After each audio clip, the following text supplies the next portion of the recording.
All right, it's another episode of the Elite Show with Mscs Media, and we have special guest Tig. Yeah, thanks for having me on, man. Thank you. John Elite, how you doing, buddy? I'm great. Thanks again, you guys, for being here today. And for me, today's a very special day. We have, in my eyes, one of history's biggest heroes, him and his team that joined us today. And I particularly wanted today, being December 7th, and it's 80th year anniversary of the Pearl Harbor attack. And also, it'll be going on 10 years in September of 2022 since the attack on our embassy and the death of our ambassador. John, really more than an honor to have you here and to tell your story, which I've been following you for many years. And as an American, we all enjoy our freedoms because of guys like you. I really appreciate it. It's an honor to have you. Well, thank you, man. Appreciate it. Absolute honor. Like I was saying, I can't tell you how many times I've watched you on Fox through the years. You and your boys. Well, You know, just trying to get the story out there of what really happened, you know.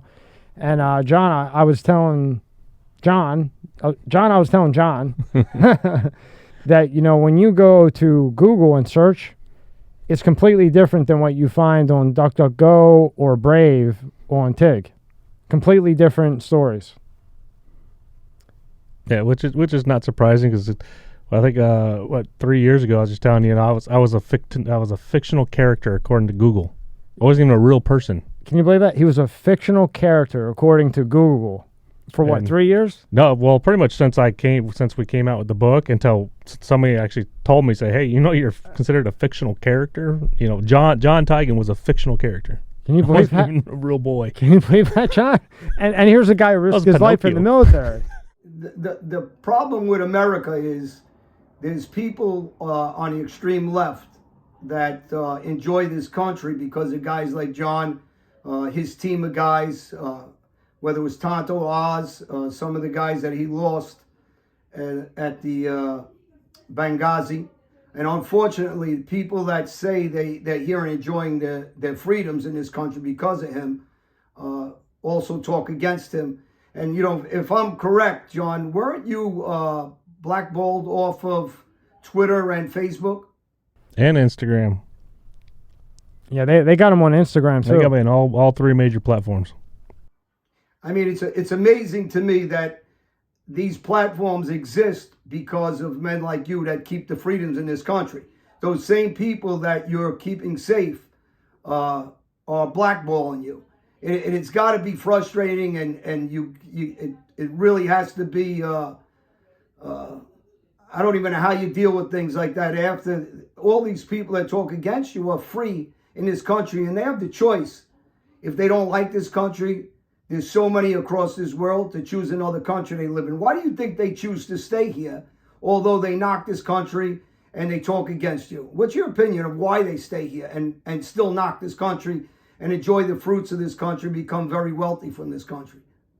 Because they don't know anything else and they know the truth. They know this is the greatest country in the world and they're not going to leave it. I mean, even all the, even the major, celebrity pop stars and stuff like that even say, that say, you know, when Trump was going to elect, they're going to leave.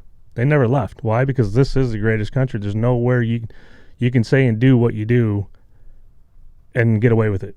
Yeah, well, wasn't Jenny McCarthy, wasn't she dead set on going to, she made a big public thing that she was dead set she was leaving to go, I forget where she was going to go, but there was 10 of them, remember? They were all leaving, and they're still here. Yeah, well, I think they said they're going to go to Canada, and Canada said, no, we don't want you. So, but... Good for them. I mean, because they know the truth, that's why they don't want to leave, you know, even people who aren't celebrities, for one, they don't even know what it's really like outside this country. They've never even left their city, let alone their state. So they have no clue what it's really like. And, you know, just like all the ones that are pushing the communist socialist movement around this country. And why don't you go to Venezuela? Why don't you go to Cuba? Why don't you, go to China? Go to North Korea? They'll love you there. Trust me. They'll take very good care of you. You think they take good care of them in North Korea, John? Hey, Tig, you made a good point, right? And, I've watched you over the years and I followed you. And like I said, I got great admiration for you. A lot of my friends, some of them, Steve Ralston was a Navy SEAL. My other good buddy, Brian Basho, was a Navy infantryman.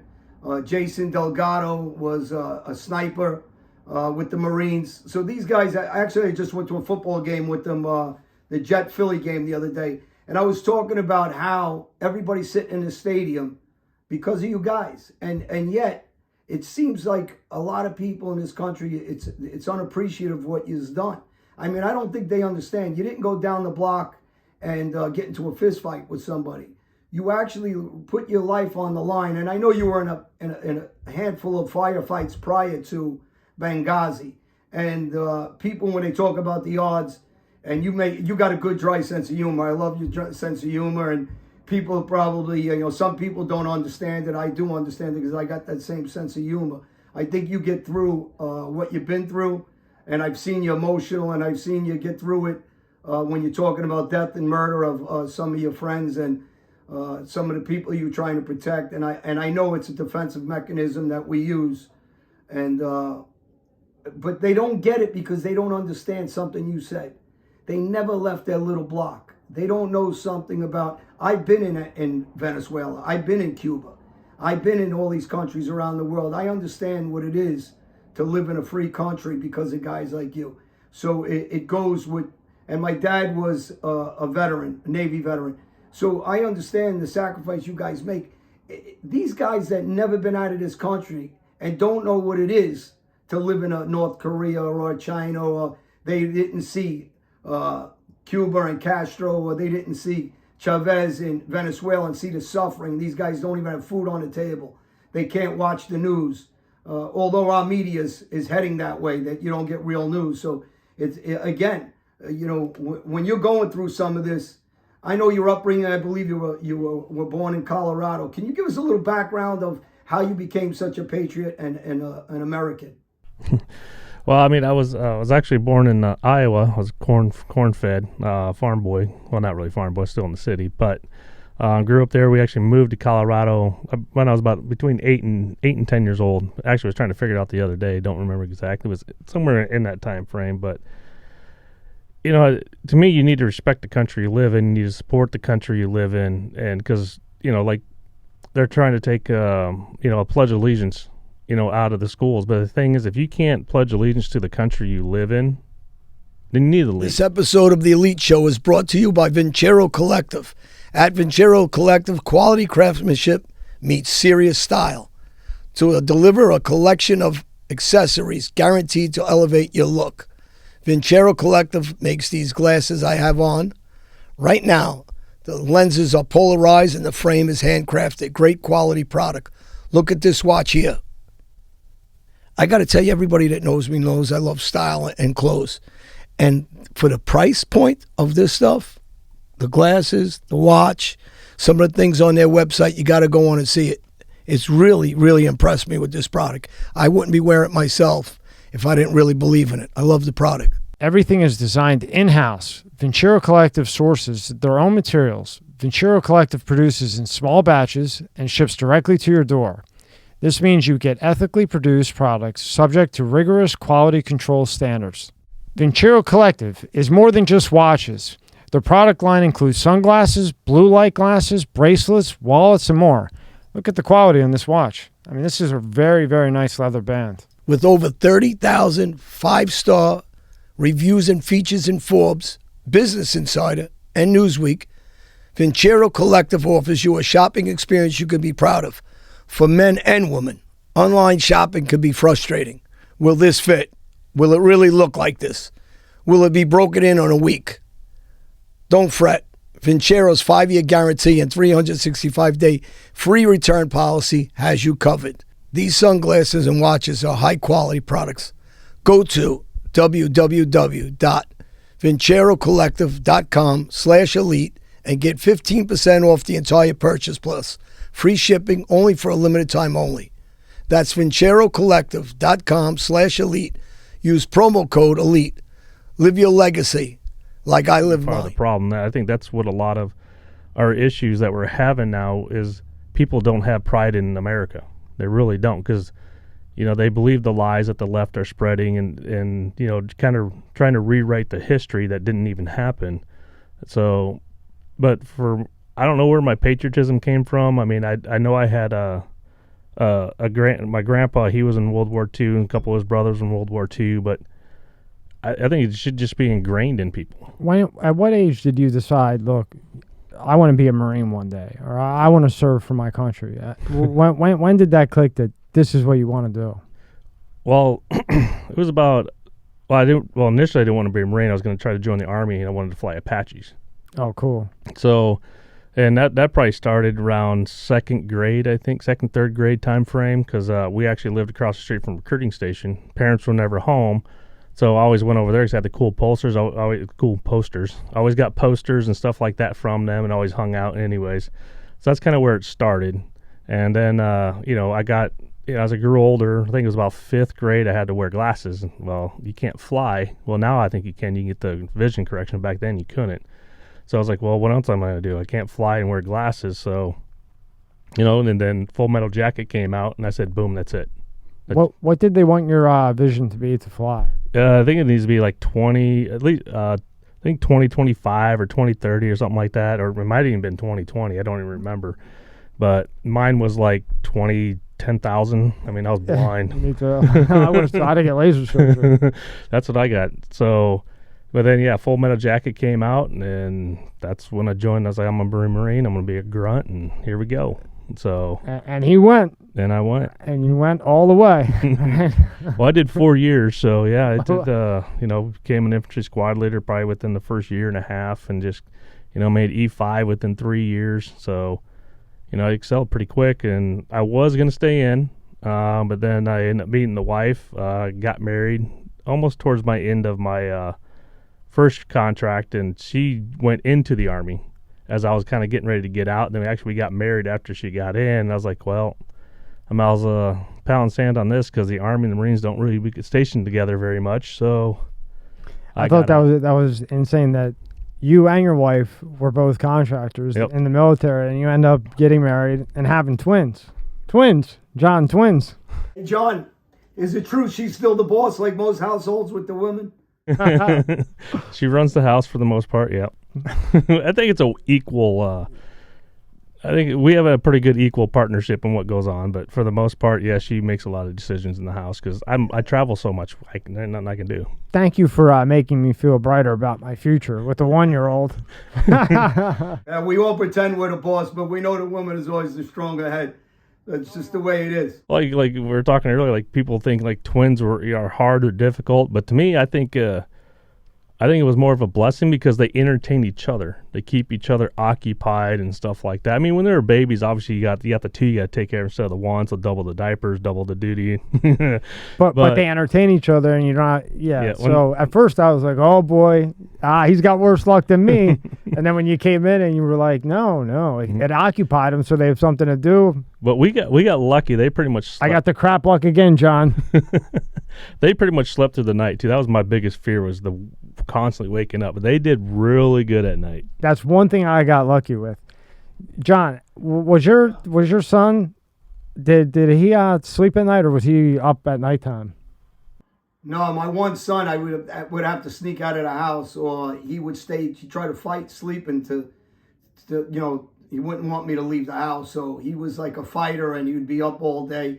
And then, my other son was a year apart. So when they were together, John made a good point. They occupy each other, so which was a good thing. They didn't look for me the same way, and they kind of gave each other security.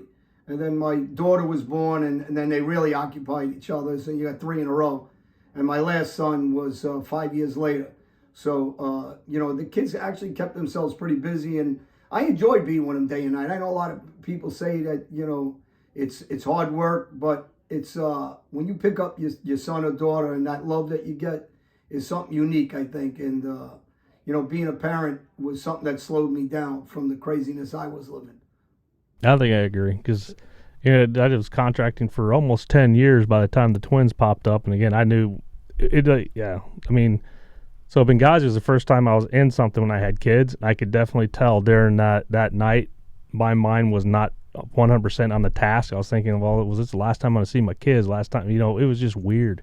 It was definitely different. Yeah, I can't imagine what you went through with 2 kids at home, because you're going through all that, just like you just said, and you got 2 twins at home, and it's serious shit going on. Yeah, and again, they were only 9 months old at the time, so. Wow. But John, let me ask you a couple questions. Growing up, did you have siblings? Yeah, I got a older brother, sister, and younger sister. I got to tell you, because your personality, me watching you, you're professional. But, people say, you're professional, but you're very, you seem to have an even keel where you don't get excited about anything. So I guess during that firefight, your personality, the way you explain it, seems like you're very cool and relaxed, and you keep your head and you keep grounded. Even though most guys, that's easy to say from sitting in a chair here where we're sitting, but you actually lived it, and you seem very relaxed and calm in what you do. Is that your personality always, or is that the way you performed that day in Benghazi that night? I mean, pretty much. Initially, your adrenaline, once you know what's going on, your adrenaline just kicks in, but you have to be able to control it. You can't let it take over. Right. Just like you watch a lot of people just get overwhelmed, like the outside knee ball, which is NFL. When they get in the end zone, they make the touchdown, a lot of the celebration just takes over. You can't do that in combat, but that goes back to a lot of the training that the military does and stuff like that. You have to keep a cool head so you can focus, especially when your adrenaline's pumping. You can't get the tunnel vision, so that's also why, like, if you see in the movie how we're cracking jokes and busting at each other still in the movie, we did that in real life, because again, it reduces that tension and helps you refocus and stuff like that. But yeah, you have to keep that cool, calm head and just, take it one step at a time. Because you have to stabilize that adrenaline so that you can concentrate and make the proper decision. Because we're not talking about, like, if I open that water bottle, I'm going to cut my hand. We're talking about bullets flying everywhere. Yeah, and again, you don't know when someone's going to pop up. Because we all the gear that we had, some of it we couldn't use because of the environment that was around us. So, we didn't totally have the advantage. So actually, the enemy had the advantage at us because we're headed into the lights, where they could be hiding behind the lights because our night vision goggles were getting flooded, so we couldn't use them. So again, it's you have to keep a cool head and just be calm for as much as you can, anyways. Well, I got to tell you, at the GOP convention when you guys talked, I actually died laughing listening to you, because these people, it's just another world from, probably 9/10 of the, more than that, probably a handful of people seen combat that were at that GOP. But the way you talk and the way you joke and your dry sense of humor, I don't think a lot of them understood it. I'm at home listening to you, and I was laughing how your personality, I can imagine you in Benghazi and some of your firefights that you were in, because you just got that demeanor about you that I don't think they can really relate to, because I was looking at faces while you were talking and some of the reaction, and it was priceless, because you're talking about shooting, taking people down, and you actually spoke about just what you said about controlling your adrenaline. When I think somebody asked you about how many rounds you fired, I believe you said 70, 80, something like that, 90, and they were surprised, because most people, I guess, would think that you'd go through, 200, 300 rounds because you're panicking. But you basically said you shoot, you take down your target, you move to the next. And I was looking at face reactions when you were talking, and it was incredible looking at some of the faces of, how you talk about it, how you spoke about it, how you're very precise. And I can only imagine that's your personality always. Yeah, so again, each firefight, I never went through a full mag at all. But after each firefight, I just reload, because you always want a fresh mag. It's called the tactical reload. But you have to also remember where that almost empty mag is. So that's why people ask, like, how many? I don't know. There may have been one round left in that one mag, but I know it wasn't empty. So, but it didn't matter. I just do a hot reload and just remember or a tactical reload. Just had to remember where that mag was and just keep moving forward. And because, you always have to be ready for the next fight. And again, it goes back to staying calm and paying attention to your surroundings. And again, that goes back to a lot of the training the military does, what we did as contractors and stuff. So, and in that environment that you were in, particularly that day, the 11th, out of all days, September 11th, right? You got to be conservative, because you're there for a while waiting. Well, not really. No? We had a lot of ammo. We had more ammo than we did magazines. I mean, because we all of our mags were stuffed. We had the case officers and in the hooch in the command post, they're stuffing mags. So we had hundreds of mags ready to go. I mean, hundreds of mags ready to go. Plus, thousands of belt-fed rounds ready to go. And we had a Connex full of ammo. It was just a matter of opening the Connex up, but we still had ammo that were still in boxes. So, again, we were the Alamo, not a problem. We just had a brand new latte machine brought in, so we were ready to go. A brand new latte machine? Never got to use it, which is baloney, man. Brand new. You still have it? No, it's actually the homeowners after we left, after we evacuated, the owners of the property actually came in almost like within an hour after we left, because they knew if they didn't that they were going to get ransacked by ISIS and they get looted. Man. But that never happened. So, but no, they got a new latte machine. I'm pretty sure it's broken now. It's been almost 10 years. Hey, so John, let me go in another direction. I want to ask you a question. I know during the Benghazi, you lost Ambassador Stevens, you lost Information Officer Sean Smith, you lost 2 CIA operatives, Glenn Dougherty and Tyrone Woods. Now, I want to relate that to something of what happened to you in the call by Hillary Clinton, or the non-call and the denials by Hillary Clinton, into what just happened in Afghanistan, losing 13 Marines, and General Milley's take on it. And does it surprise you the way we pulled out, how we lost our Marines, and the lack of respect for what happened in Afghanistan? And it seems like history's repeating itself, leaving $18 billion in equipment, and the lack of respect for the Americans that are left there, and the way, more importantly, the way they arrested Schiller for speaking out. And that's Lieutenant Colonel Stuart Schiller that they arrested. And does that surprise you? They put him in prison because he was outspoken, just like you're outspoken for this great country. It didn't really surprise me that he was held accountable for speaking out, because, again, you got to remember, he's an active Marine officer. He did do the same thing to enlisted, probably been more screwed, but the fact that what they did to him, it's not really surprising. Just again, because he was active duty, falls under the UCMJ. You shouldn't be coming out publicly and questioning your chain of command. I mean, I'm glad he did it, but he knew a consequence was going to come, and he even said it in his initial video. He knew it was coming. Nothing's even come of it, though. That's the sad thing. At least publicly, it hasn't. But how the pullout was done, I mean, I'm shocked that the military leadership, the Joint Chiefs of Staff, even the Secretary of Defense, allowed that pullout to happen the way it did, because you don't shut down Bagram Air Base. Was that was their air support. They could have used that strategically to pull people out and move equipment out a lot faster, and still use Kabul, because Kabul's this tiny airport. I mean, it is so tiny. It's got one airstrip. That's it. So you can only land one thing at a time, take off one thing at a time. So the planning of it was elementary. I think Boy Scouts probably could have did it better. But then when the chain of command itself didn't take responsibility, didn't fix it, and then allowed pretty much a whole entire Marine company to be so close together in a tight location, they knew a suicide bomber was coming. There was actually a countdown going on that there was being announced over a loudspeaker that almost went down to the minute of when the bomb went off. Why didn't they close every gate on that? And so this is even the dumber part. All the gates on the airfield were completely closed but one. What do you think they're going to attack? Any common sense individual knows they're going to go to that one, because that's the only one with anybody there.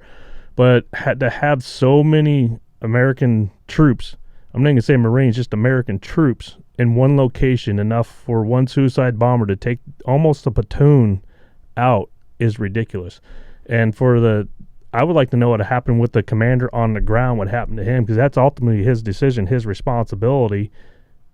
What happened to him? Did he get charged like like the colonel did, which he should, not really charged, but he should be held accountable. He should lose his command, should never be able to be in command, in that kind of situation, command whatsoever ever again, because he cost, 13 lives, and I think 40 were injured.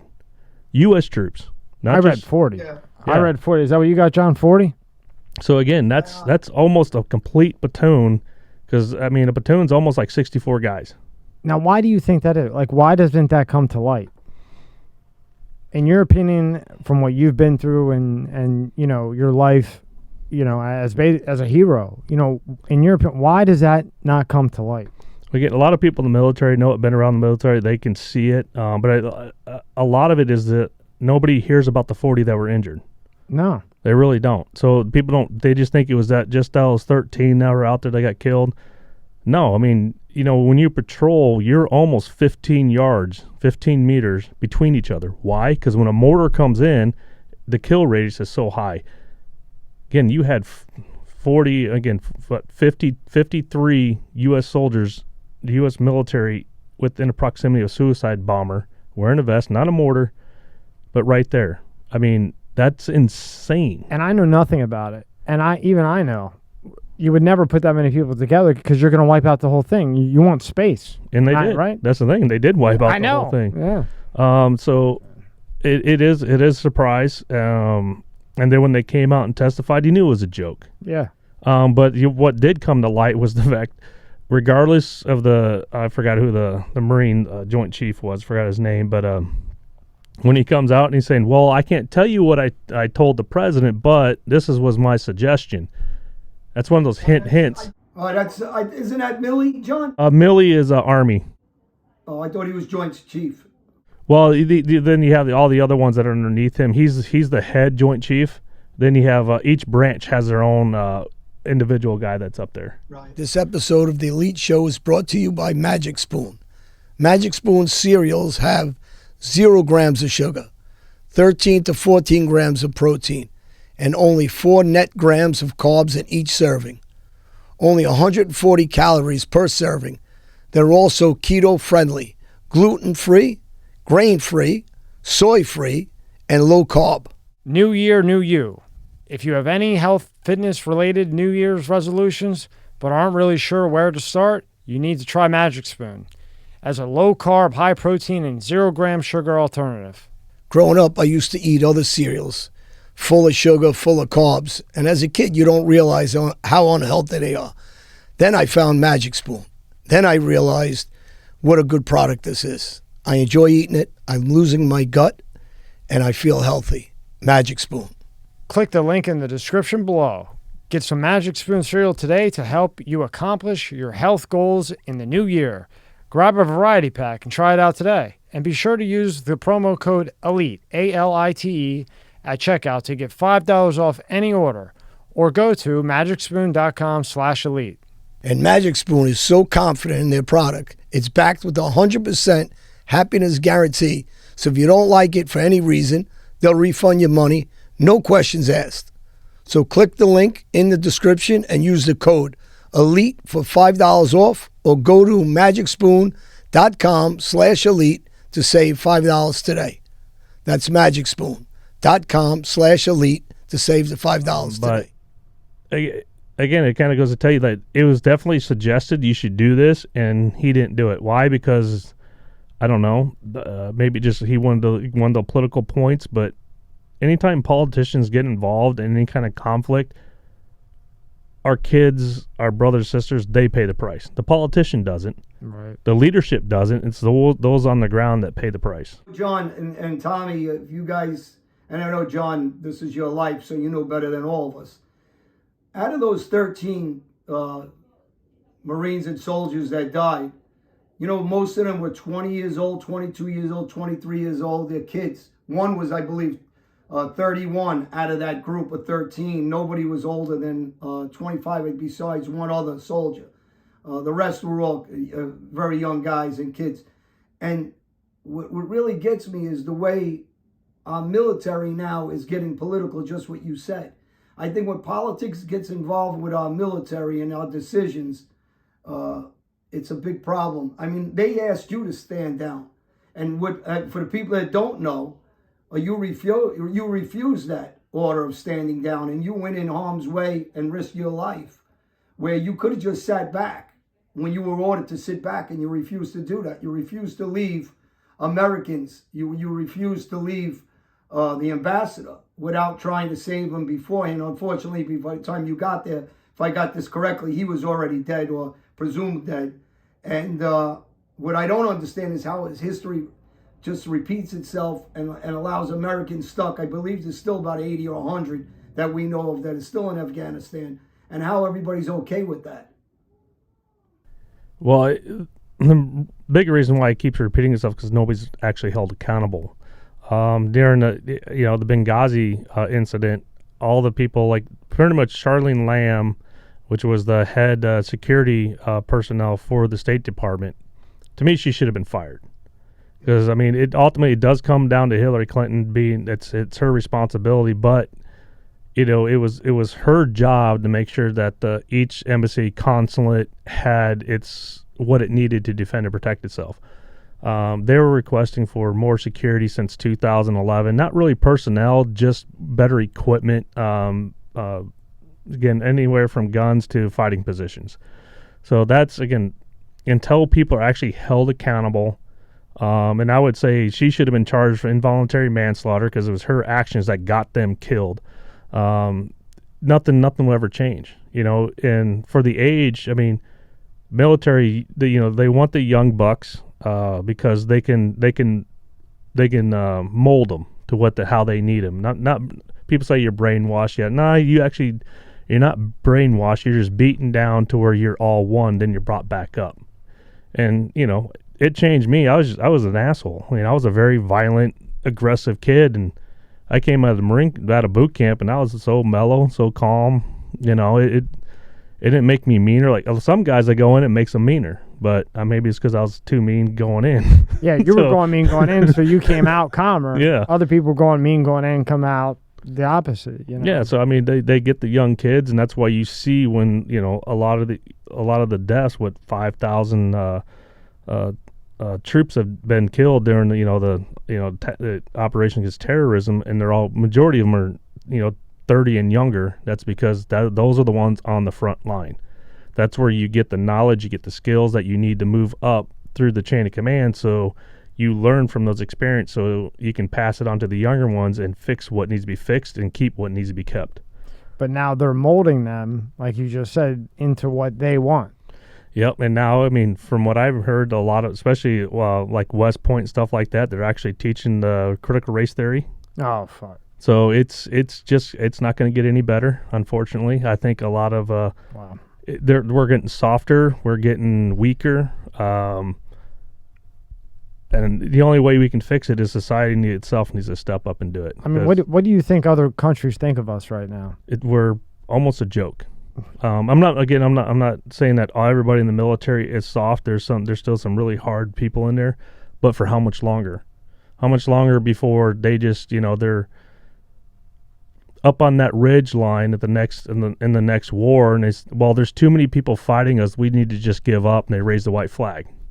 See what I'm saying? Like nowadays, we don't do that. We never have really done that, but I see it more happening in the future. And again, we're going to get overrun. Well, you can see the writing on the wall, right? Every day, people. It can even go all the way back to people not wanting to go to work. Yeah. Because of everything. I mean, it all relates into one. Yeah. And I agree with you. I see that happening 100%. Well, you have problems again. Back to political. The Attorney General of this country, Garland's son-in-law, is one of the guys involved with pushing critical race theory, and his daughter gets rich from this. So this is going back to the top of the chain in politics with our country, what they think. And going back to some of the things that you said, for people that don't know what happened with the attack on Benghazi, they tried to, Hillary Clinton and that political administration tried to blame it on a tape that was surfaced saying it was anti-Muslim at the time, when they had information prior to that there was going to be an attack on that embassy. So that's for the people that don't know what that attack was based on and why the emails were hidden from Clinton and some of the stuff that was controversial during that regime of administration. So so for people that don't follow and don't know the history and the storyline behind you. But I think it is because politicians that are in bed with countries like China, that now when China is threatening Hong Kong and Tibet, and you got Russia on the lines of 100,000 troops on the Ukrainian border, I don't think they have respect for our military or our leadership. And I think that's going back to what you said. The problem is they look at us as being soft, not intelligent, and not the same kind of men that were raised in this country for the American flag. You know, I'm Albanian. In my country, there's a lot of Muslims. They're not aggressive. They don't believe in, there's not a lot of fighting over religion in my country. But you don't see anybody burn the flag. And if somebody burnt the flag, I think they'd be attacked by the citizens. In America, there's people burning the flag, and if you ask them what's wrong with this country, they won't name one or two things. They'll name 20 or 30 things they want to change. And if they want to change 20, 30 things, you got to ask them. I love to put them on my show and ask them why you stay then. Why don't you find a country that you don't have to change 20 or 30 things and go there? And you don't have to debate with me or anybody else for the heroes of this country like yourself. Yeah, I mean, I totally agree. I think burden for what it goes back to the whole freedom of speech, but there has to be certain things that need to be sacred. Again, you need to have respect for the country you live in, or leave. If you don't really, why change something that's not broken? Are we perfect? No. Are we broken? No. But the left is definitely trying to break it. Going back to Benghazi, so we did have intel there was going to be an attack. I think it was almost about 10 in the morning or something like that. There was going to be an attack on a local government facility. I was part of the team that, we're part of the team that got the intel, took it over to the ambassador, told him. We got told to stand down, but the stand down that I know of 100% is the one that was given by Bob. And there's no way it came from anywhere but him. That's just kind of the person who he was. We're going down a very slippery slope. And the fact that the way we pulled out and just abandoned Afghanistan, what ally is going to trust us? Right after, I think it was less than a week after, the Chinese kind of was threatening Taiwan. Hey, look what they're doing. They don't have your back. Then they launched the intercontinental nuke missile that we had no idea existed.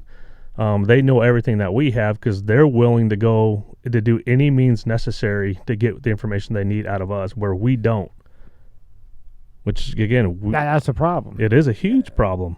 I mean, if somebody's fighting dirty, you got to fight dirty back. I'm sorry, you can't win. I mean, obviously we're not going to use chemical weapons, but you need to use every means necessary to get the intel information that you need that's a threat to our country. But we have too many lawyers involved. We got too many politicians involved, and we're gonna be behind the power curve. Too many people have no idea about anything that's going on in real life. Just their little bubble. Yeah, I mean, they'd rather use the intel gathering stuff on us than on our enemy. They're more worried about what we're doing than what the enemy's doing. Exactly. So they're more worried about where you're at with your phone and what you're doing, who you're with, who you're talking to, what social media platform you go to, than what the enemy is doing that might one day attack. Yeah. I mean, that's just that, I mean, I got to admit, we played pretty friendly, with the Taliban overseas. Really friendly with the Taliban and Al Qaeda. I mean, I was really surprised when they went after bin Laden inside Pakistan. Now, why did that surprise you? Because Pakistan didn't know. Yeah. I mean, it's we pussyfoot around everything. Instead of asking for forgiveness, usually we ask for permission. That's actually the first time in a long time we didn't ask for permission. I mean, not sure why you would ask for permission if it's an enemy, right? Exactly. I mean, it doesn't quite make any sense to me. No. Does that make sense to you? Do you ask permission if you have an enemy? No, not at all. Well, look what we do with China. We kowtow to them. This is the first time I've seen. We just did an episode that'll be released this week about the NBA being in bed with China and cozying up to them and disrespecting America and the flag and, cozying up to a communist regime that is genociding people and they're threatening other countries, and we're okay with it. But the women tennis players actually stood up and said we're boycotting the Olympics after a tennis star from China disappeared after she had sexual allegations against a political figure in China. Maybe now some other people would hopefully stand up like Enes Kanter from the Celtics and start speaking up against these regimes instead of doing business with them. And our big corporations that don't care about this country, they care about the dollar bill, and they move along with these countries and don't care what they're saying, and they're more loyal to China. And guys like the wrestler John Cena that won't speak against China and will speak against this country and kowtow to them, they need to be embarrassed, moved out of this country, whether it's billionaires like LeBron James, that's a spokesman for the NBA with China, and him also is okay with slavery as long as it's done in another country and he's making money from that. And I think they got to get called out on it. And I try to call these guys out on it because they disrespect you. They disrespect my friends that risk their lives. They disrespect this flag, this country. And I think more people got to speak up, like the parents are speaking up now against CRT. And guys like yourself that come out and speak up, we can never forget about what you guys done for us. Podcast is sponsored by BetterHelp. That's HELP. www.betterhelp.com/mafiatruths. Is there something interfering with your happiness or preventing you from achieving your goals? BetterHelp will assess your needs and match you with your own licensed professional therapist. You can start communicating in under 48 hours. It's not a crisis line. It's not a self-help. It is professional therapy done securely online. There is a broad range of expertise available, which may not be locally available in many areas. This service is available for clients worldwide. You can log into your account anytime and send a message to your therapist. You'll get timely and thoughtful responses. Plus, you can schedule a weekly video or phone sessions. You won't ever have to sit in an uncomfortable waiting room as with traditional therapy. Visit their website and read their testimonials that are posted daily. Here's one from Angela. Angela was really gentle and kind with me during my first session. She listened openly without judgment and really seemed to care. Just what I really needed. She also gave me some good advice, which I've been thinking about a lot today and looking forward to our next session. Thank you, Angela. 260,949. Great for people who cannot do traditional therapy for various reasons. I hope my therapist is compensated well for her professional demeanor skills. Everyone knows I'm into therapy. I tried BetterHelp out of curiosity, and it works for me. I hope it'll work for you. Give it a try. If you're depressed, if you want to get motivated, use BetterHelp, HELP. Special offer. Get 10% off your first month. Go to www.betterhelp.com/mafiatruths. Promo code MafiaTruths. Yeah, well, going back to the school board stuff, parents, speaking up against CRT. So my organization, we've been going out and doing the same thing in Colorado big time, and we actually flipped a bunch of the seats from these liberal nuts to, conservatives and, just common sense people. But, that's where it starts. But, yeah, LeBron, NBA, these major sports, they need to just stop. I mean, but they won't because it's money. They love the green. They love the greenback, and that's all they know. It's all they understand. So until we as Americans shut them out here, they're not going to wake up because I don't know how much China's paying them, but obviously it's a lot of money. And look at Nike. We've been complaining about Nike for years here in this country and how it's all blood money. And when we did nothing, and now all of a sudden, boom. You know what they did, that movie on the blood diamond? Yeah. So I don't know how you can label what you'd call Nike, but they're an exact same thing that the blood diamond was. Yeah. They really are. It's just in China versus Africa. But same principle. It doesn't matter because, they got money and whatever. It's ridiculous. But it also goes back to, like, the Chinese, they'll attack just electronically anything and everything in this country. And I don't think we do it as hard over there. I don't think so. Because, I don't know. Maybe we are. But, they'll shut systems down here. And we don't do anything. Nothing. We still deal with them. We still send them money. We still do this. To me, if they do anything like that, okay, we're not paying you a dime for the next 2 years or something, cripple their economy because we are their economy. We're the ones growing their economy. Well, you know what they do over there with the phone? You know, like everybody hears on TikTok and everything all day. They have hours that you can be on TikTok, and they shut it off. So you can be on TikTok like 10 a.m. to 6 p.m., and every hour it will stop and it will say, like, hey, do you want to go do something to try to get you, you know, outside, outdoors, educated? You need that on kids stuff. Yeah, they need it on everybody's stuff is what they need it on. But they have that in China, and then that's why, because they're building intelligence, right, by not allowing all the social media all day long and everything else, where we're worried about this. I'm actually saying that's actually the smartest thing I've ever heard China do. Yeah.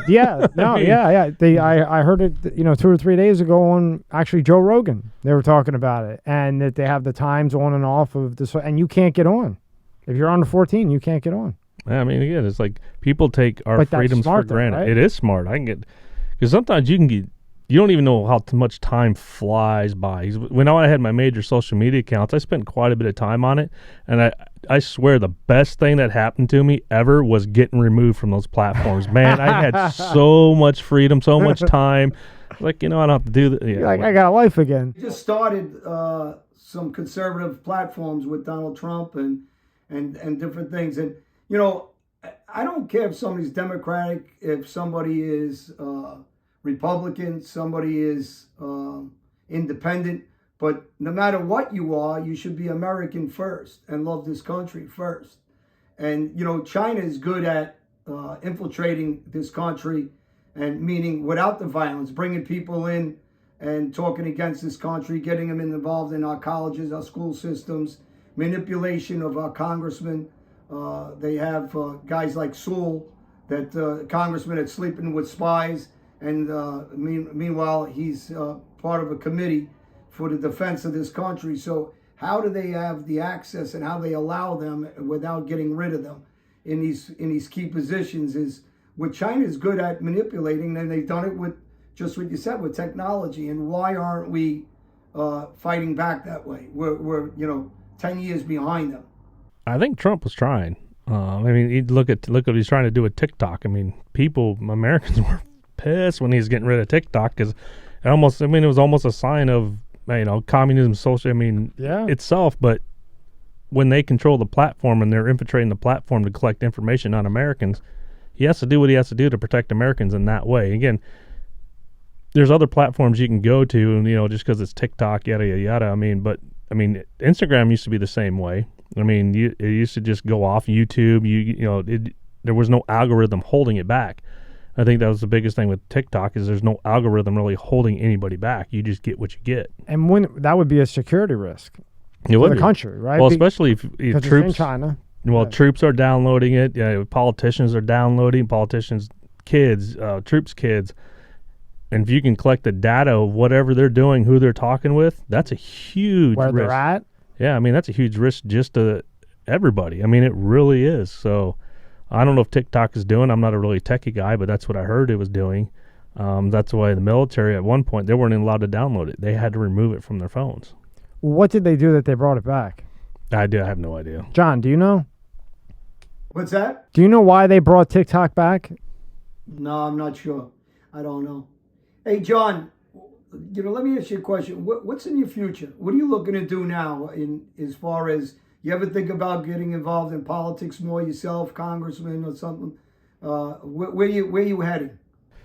I get asked it a lot about getting into politics. Man, I don't think I'm smart enough for that. But I started an organization called the United American Defense Force. It's a humanitarian organization to organize the community to stand up and defend and protect itself.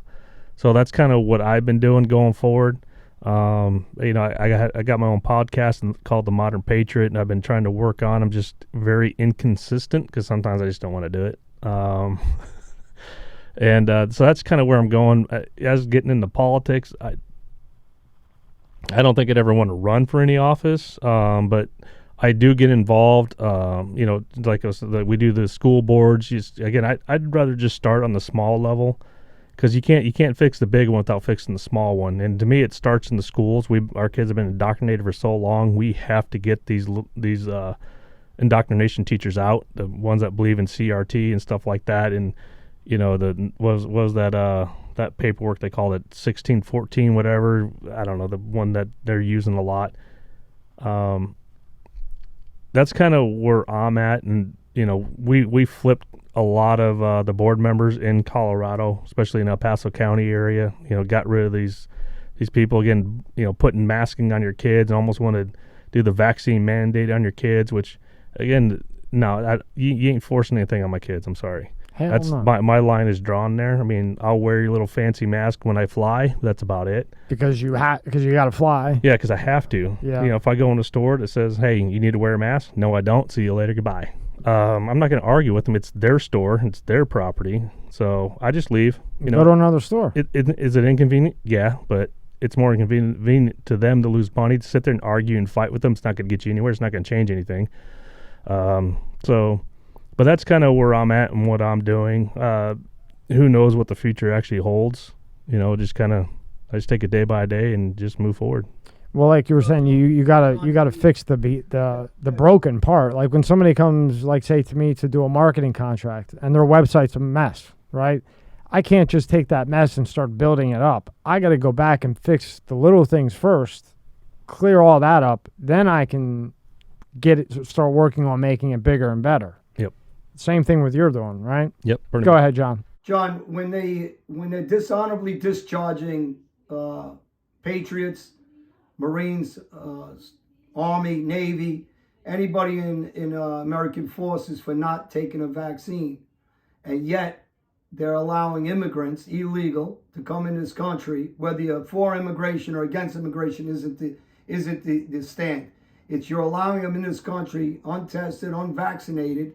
You're rewarding them with entering, free this, free that, payments, yet you're demanding on the American people a vaccine.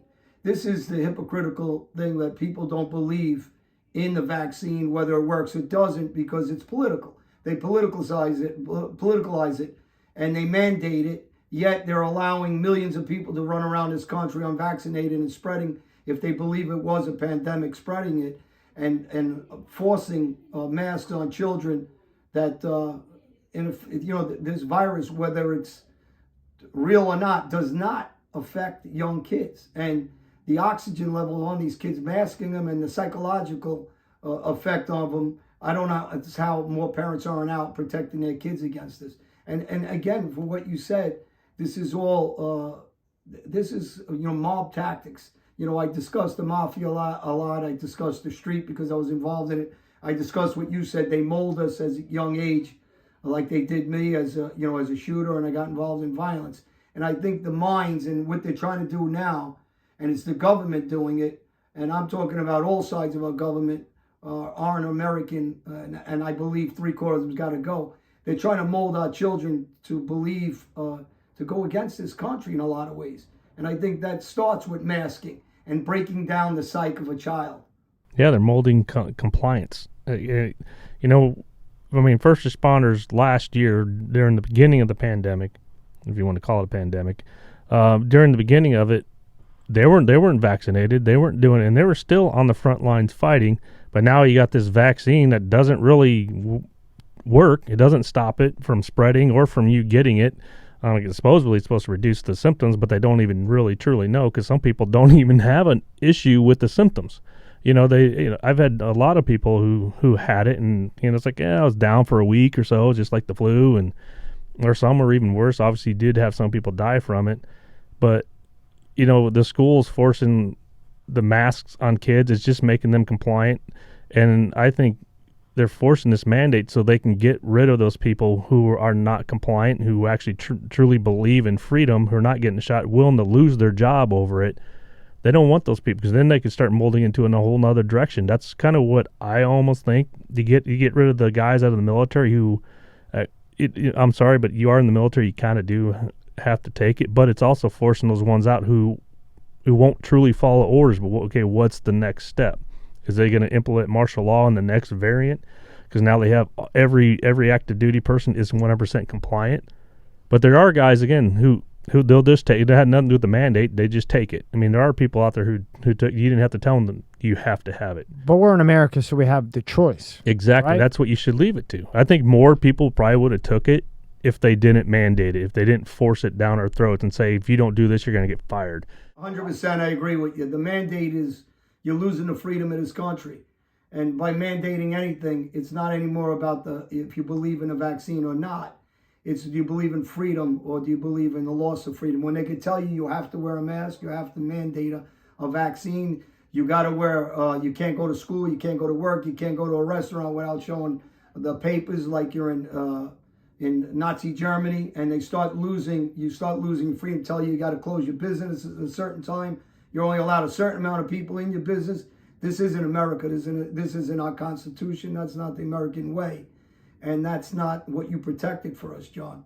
And so regardless if somebody believes in that vaccine or the pandemic, it has nothing to do with that vaccine. It has to do with freedoms. It does. And the sad thing is obviously it's more the Democrat and the left that are pushing it, and they just can't even see it. They think, oh, it's about your safety. I don't believe they believe that, John, because if you watch videos of Harris talking, Pelosi talking, Biden speaking prior to all this, they said they wouldn't take it. They never mandated. It's not the American way. We're not sure if we trust the vaccine. And as soon as they got into power, they use it as a political tool. So this is the problem I have with politicians and in general. They start losing the American way for power. And I think it's both sides of the aisle, to be honest with you. There's some good leaders out there and congressmen and senators that are pro-America. And without a doubt, there's a lot of them. But there's also a lot that are talking anti-rhetoric of the United States. That is one of the reasons I'm out speaking against them. One of the reasons I got such respect for you, again, guys like my friend Lance and his brothers that were all Marines. And, we all talk one thing, no matter what I do with my life. I love America. I'll never talk against this country. Totally agree. Yeah, I mean, they did. They call it the Trump vaccine. Oh, I'm not going to get it. If he did it, I'm not doing it, right? If it's not researched, again, it's still not really researched. And then the second the things swing, all of a sudden, mandate. And other countries are even worse. I got a friend in the Philippines. Only one person can leave the house 4 hours a day. Yeah, I haven't heard a whole lot coming out of the Philippines. Australia, they're in That's why you have only one person can come out a day for 4 hours, and they really time you. Yeah, I mean, I believe it. I mean, same thing. Australia, you couldn't go, it was like 10 miles from your house initially or something like that. Nuts. Yeah. Well, I was in Canada. I was taking I had a service dog, so he was up there doing training up in Canada, and it was like you weren't allowed to leave your town. Canada's just as bad, and they're just right across the border. Canada's real bad, from what I understand. I mean, I was supposed to go. Of course, I can say it now. I'm not going to go to jail. Well, I don't know. I probably can't go back to Canada. But, I was supposed to quarantine in the hotel. I was there, I was supposed to be there for like 3 weeks to train with my dog. And like, well, you need to stay in your hotel for 2 weeks. Even though I took the tested, negative, this and that. I'm like going, so I told the trainers that, and I just come out here. And, so I left my hotel and just left there, went out there and just trained. They never came and checked. But, I was just like, whatever, man. I'm not going to go somewhere and spend my whole 90% of my time in a hotel room and I can't leave. Right. No, I'm good. You're going to fly. How many hours did it take to fly there? It was a while. A while. So you have a while of a flight there and a while of a flight back Yeah. to then sit for a while in a hotel so that you can go out, even though you just took a test that said you're negative. Yeah. And now they know that the vaccine actually is causing it to mutate. Yeah. Because now it can't get through. So now it's finding a way to mutate to be stronger, to hit all of your body, more protein spikes on it. It's insane, man. I mean, just going back to the new variant that was found. The initial doctor came out before Biden freaked out and shut everybody out, out of Africa. She even said it's like, you get tired and you get sore and that's it. There's nothing major in it. And she was one of the top. Yeah. And of course they don't believe her. It's like, oh no, we got to shut the borders down, yada, yada, yada. Trump did the same thing in the beginning. Of course, he was labeled this and that. And of course, Biden's a hero. And it's like, you guys are so, I just don't get it. But biggest thing to save this country, term limits. Yeah. We need term limits. Agreed. What do you think about that, John? Term limits. Oh, I just talked about that on one of the shows I did. I just did the Today Show, and I did the 2020. That'll be airing next week and in January. One of the things I speak about is term limits because it's abuse of power. There's too much pay and play with the lobbyists.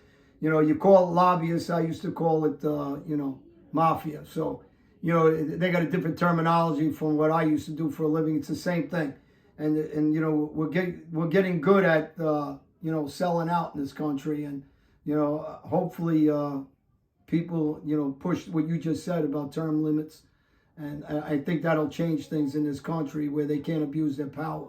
And anytime anybody gets in a position like this, they seem to abuse their power and they forget about the people. And this country was built on our Constitution, Second Amendment, and they're trying to take that stuff away with these people that are abusing their limits, because obviously they take a double pension now. They do what they want like a third world country.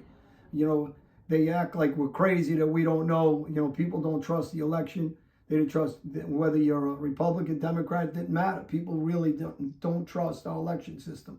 You want us to carry passports to go get something to eat, but you don't want identification to be able to vote. How does that make any sense? You're insulting intelligence of the average citizen that walks around the street. Yeah. So now, while you bring that up, now are you going to have to show your vaccinated passport to vote? But then you have to prove that that's your vaccine passport. You have to show an ID with that vaccine passport because they don't know who I am. I can go borrow my buddy who actually, again, I'm not anti-vax. Just don't force the damn thing on me. I don't think any of us are anti-vax. I had my mom, I told her I was one of the guys that pushed my mother to get a vaccine.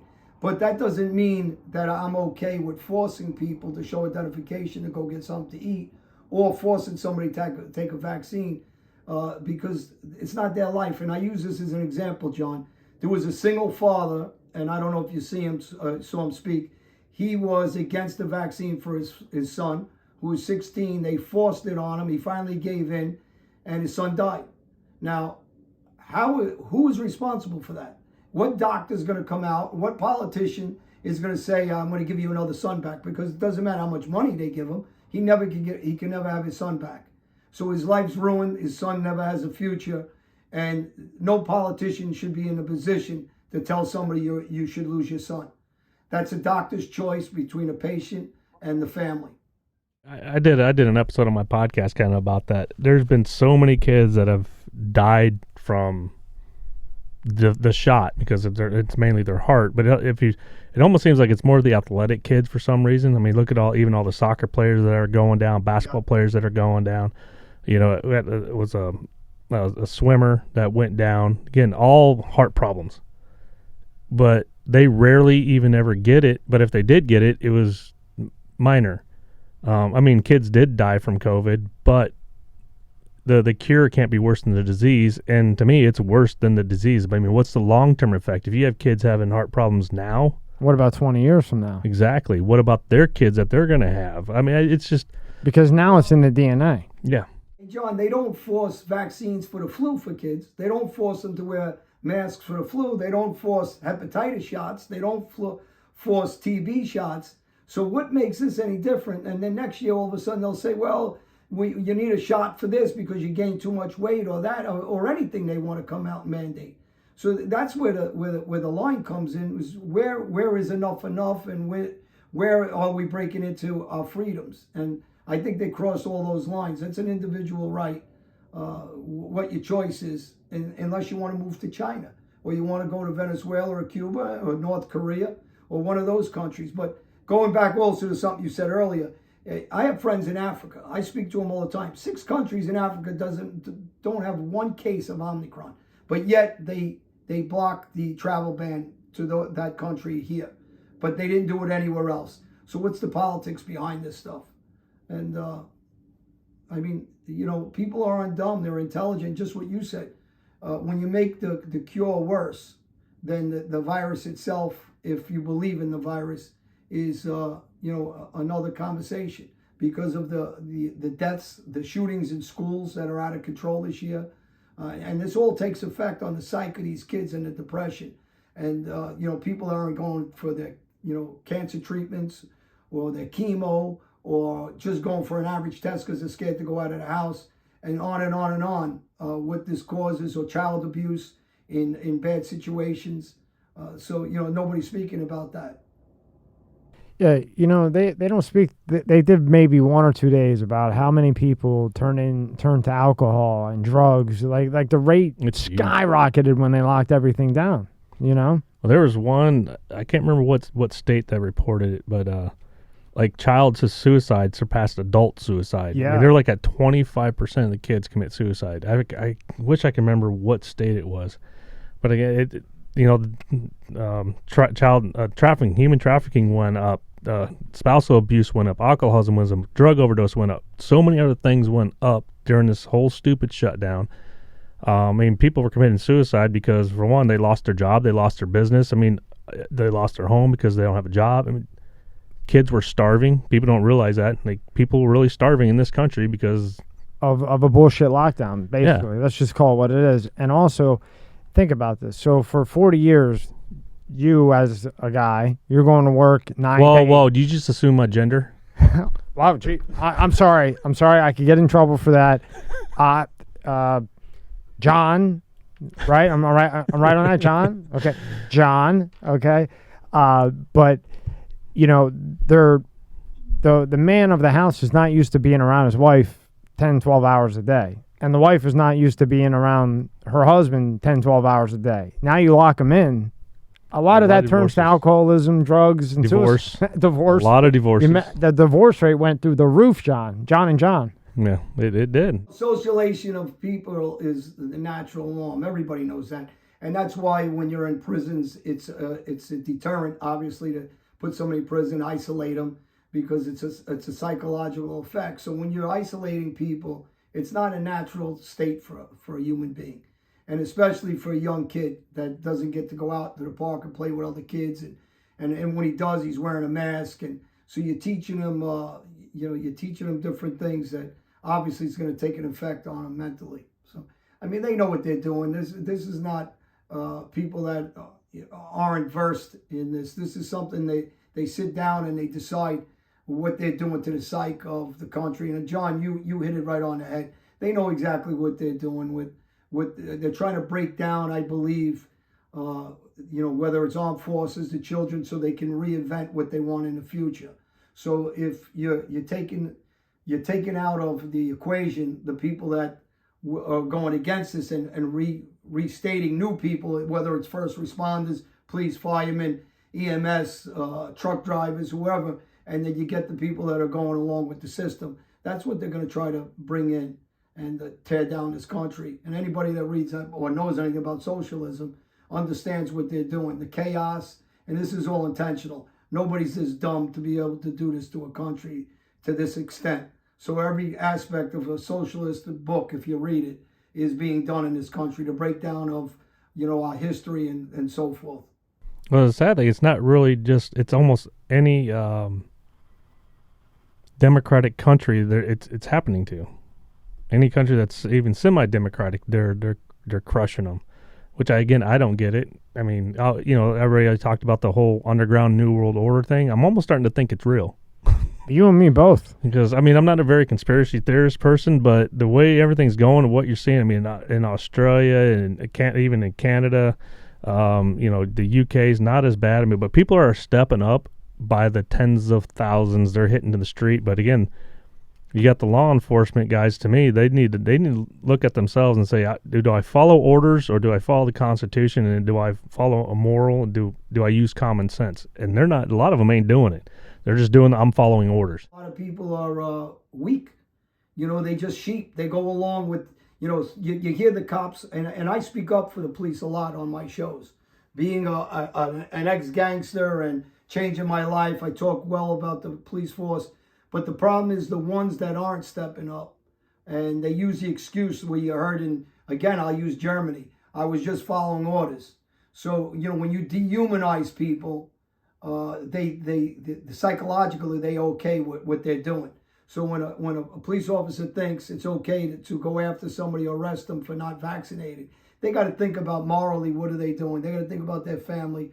they got to think that one day you're not going to be in that position, like the German SS were. One day you're going to face the music of what you did, and an answer is of I'm just following orders. No, that doesn't fly when it comes to a moral bound, being a parent, being an American, the Constitution. You got to decide: are you going to be weak, or are you going to deny? And there's a lot of good police officers out there that deny it. There's a lot of chief of police of different locations, city, states that are denying it and say, no, I'm not going to enforce that.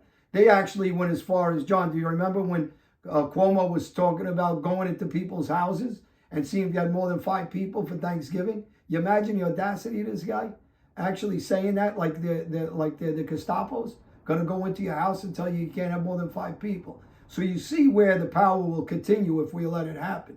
They're going to have abuse of power from different people. Well, just like I mean, if nobody didn't see the writing on the wall when they approved the vaccine for 5 and up, pretty much. Right. You saw it on the wall. They're going to start mandating it to go back to school. Some of them are starting to do it. Actually, I just read one where again they had the vaccine bus outside of a school and they coerced kids to take the shot. If they got pizza and something else, they can. If they get the shot, they can have this, and this. That's wrong. Without the parents' consent. That's. But I said I brought it up the moment they approved it. I came out and started talking about this is what's going to happen. It happened in Colorado, and it's happening across the country. People need to really wake up and see what they're doing. Because if your kid gets the shot and you don't even know about it, and then he starts saying, "Hey, my chest hurts, this hurts," you don't. Oh, okay, kids, they get themselves hurt. You can think nothing of it. Yeah, you would think, maybe he wants attention, maybe he has a bad day, or she has a bad day, or... The next thing you know, he's dead. Yeah. And you don't know why. Unbelievable. I mean, you could have maybe took him to the hospital. And you're manipulating a 5-year-old with pizza and ice cream. Come on. I mean, that's just... I always say this. There's evil and there's wrong. That's evil. Well, that's what I mean. That's evil. Oh, yeah, that's evil. Some evil. We're back to what John said earlier. I don't think it's conspiracy thinking. When they're doing this to this extent, there's no way for a so-called pandemic that really, by the numbers they're giving, aren't that bad. And by the way, let me throw a number at you, John, and you probably know it. When we didn't have a vaccine, 300 and something thousand people died. When we have a vaccine, it's 460,000 people died this last year. So those numbers didn't change much and actually increased with the vaccine. So, but the numbers aren't astronomical numbers. People die every year. The flu, they die of car accident, 1.5 million people every year. A couple million people die of different things, whether it's cancer or something else. These numbers aren't pandemic numbers. So even if you believe in this virus, don't believe in the virus, believe in a vaccine, or don't believe in a vaccine. These numbers aren't big numbers of where this action of conning our kids or tricking our kids or demanding these shots. What's behind it is the problem when you see them doing this. What's really behind it? And then when you see the actions of other countries like Germany or Australia or Canada, where they're not even communism, it's almost like a complete dictatorship. Where's the world heading? And if you see it happening everywhere else, we need to do something now and everybody get out there and talk, and which people are doing now. Yeah, which is good. I mean, you're seeing it. People are actually pushing back. I mean, they're pushing back pretty hard now. But again, I'm really surprised that you're not seeing it more with the kids. Yeah. Because of what they're doing with the kids. And do you see a way out of this in the next 3 years? Not really, unless we come together as a population and tell them we're done. Unless tens of hundreds of thousands, million-man march in every state, on the Capitol. That's the only way. It's like, hey, dude, we're done. We don't need this no more. Let us live our life. We know what we have to do to keep ourselves safe, our family safe. Obviously, if we don't get the shot. But again, the shot hasn't stopped it. It doesn't even stop you from dying from COVID. So again, it's like, let us make our own decisions. We know what's right. We're not New York where we need our daddy to tell us what size big gulp we can have. We just live our lives. I mean, go back about it. We know, the first, you give them what I pretty much gave them the first month, to figure out what it was, because nobody knew really what it was. They just knew it was a big COVID thing out of China. So, okay, but after that, you start seeing what's going on, arresting kids and parents in parks that are by themselves. No, it's done. It's a control thing. That's all. To me, that's what it is. It's 100% just to control you. Why, I don't really know. But again, it goes back to the conspiracy thing. New World Order. Everybody's using this Build Back Better thing. Why is every country that's being shut down right now still using Build Back Better? Well, look at John. Look at the mayor of New York, De Blasio. Right? This imbecile is mandating. He can't even control his own family. He can't control his own daughter. Imagine this is the guy that's telling us what to do, and the public's putting up with it. And the public actually, some of the public voted him in. What are you voting in? This guy can't control his own family. So how is he going to control a whole city? And this guy's talking about running for governor of New York. So these aren't highly intelligent people telling us what to do.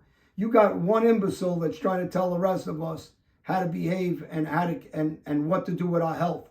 And how people stick a needle in their arm when they don't know what's going to happen in 2 and 3 and 4 and 5 years is beyond me. I can't really understand it. And as a parent, you're supposed to be protecting your children.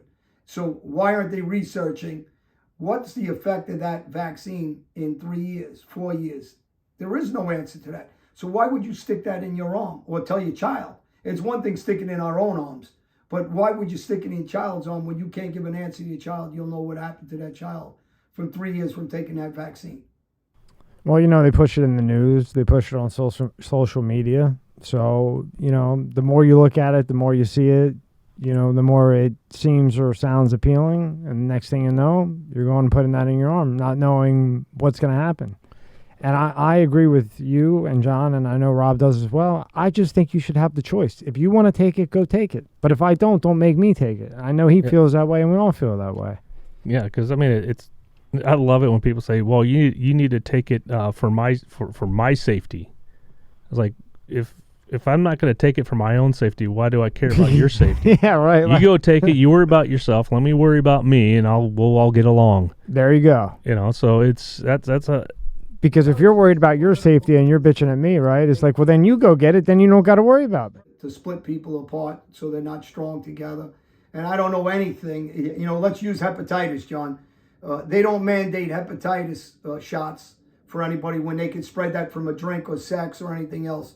So that doesn't fly either, that they're saying that. They're just doing that as a division tactic and a manipulation tactic. And people that have vaccines are still getting it, like LeBron James, my favorite character. He just got it with all the shots and the boosters and everything else. He spread it. These other people that have vaccines are spreading it. So that's not flying. What they're trying to push, that agenda. I ask him how much he likes LeBron James. Well, I know how much Kyle Rittenhouse likes LeBron James. I love it.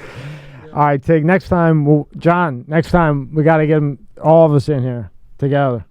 Hey, John, I got to tell you, I know we're getting cut short on time. A couple of things, and really, I don't know you personally, but I've been following you for years, and it's really a pleasure to have you. And really, God bless America to you and to your guys. And guys like you are the ones that keep this country rolling, and hopefully more people follow you and really learn from what you did to your kids. Lucky to have a father like you, a husband to you, and I can't say enough kind things about you, to be honest with you. So hope to have you back soon, and I hope to meet you in person. It's an honor to have you. It's an honor, John, to be sitting across the table from a guy like this. It really is. And I'm not saying that to kiss butt or anything like that. Really, it is. That's because you just don't know me yet. No, you're laughing. No, you're cool, calm, relaxed, joking around. You're not like real. You would think a guy like you that went through what you went through would be serious and kind of mean mugged. You're just like the normal laid back guy. John, he's nothing like you would think. Nothing even close to what you would think. Funny, laid back, good guy, jokes. I know what type of guy he is. Very secure with himself, and hey, you're a legitimate, real guy, man. And I got to tell you, brother, it's really been a pleasure. And if I can ever have you on again, we'd love to. And whatever we can do to help with your cause, with anything you're doing with veterans or anything, anything at all. I don't know, how we can get involved and help, but we'd love to. Yeah, I appreciate it, man. Yeah, definitely. And I'm going to hold you to it before you leave here that you come back when we're all in here. And I don't know what you'll do to me that I could hold you to it. I don't know how, or I should say, I don't know what I could do to you that I could hold you to it, but I'm going to try. I'm going to try, Johnny. John, you got any way that anybody can get a hold of you when they want, and public people that need you want to talk to you, want you to speak at an event or anything like that? Yeah, so I'm I am on social media, just not under my name. So if anybody out there, actually there's one on Facebook that's scamming people under my name. It's not me. I don't have any social media accounts under my name besides on Gab, and I think I got a Parler one, but I'm not even on them that much anymore. But I'm on the Modern Patriot on Facebook, Instagram, and Twitter because every time I put my name out there, I get shut down, but somebody else can use it. They don't. I think it's my IP address. I don't know. But so you can get a hold of me that way. I have a website. It's johntiegen.com. And again, also I have an organization, United American Defense Force, just getting the community to stand together and protect itself. So and what's that website? It's Unitedadf.com. And on there you can get reoccurring membership, and it's all going to the right place. It's not one of these, where you donate and you take $38 and give $2. No. And then you tax the $2 and you actually give $1.50 to the dog that you just saw dying on the commercial. Yeah, right. We're slowly getting into battling human trafficking and stuff like that. Excellent. So I'm trying to grow it. So obviously, I'm trying to get a lot of business to help donate because it takes money to operate and grow something that I'm trying to do. Yeah. Every dollar counts, right? Yep. Every dollar counts. So that's kind of where I'm at and what I've been doing. And hey, John, the reason why TikTok was let back was last summer, TikTok appeared to be on the ropes. The company lost its CEO. Rivals were swooping in, and Trump administration looked determined to drive it out of business. Well, then it came back and it was bought out it merged with Universal Music. And that's why it's back here, Universal. Yeah, because it's supposed to be an American company that owned it or something like that. So it's still actually in China. They just are using Universal Music as an umbrella. You knew I had to find that, John. Yeah. All right, Tig, anything else? Nah, this was a fun episode. It's pretty cool. John, anything? No, that's it. Really a pleasure. That's it. And hope to see you soon, John. And, really, really, really a lot of respect for you. All right, guys. Another show of The Elite Show with Mscs Media. Thank you, Tig. John, see you soon. It's a beautiful morning in New York City.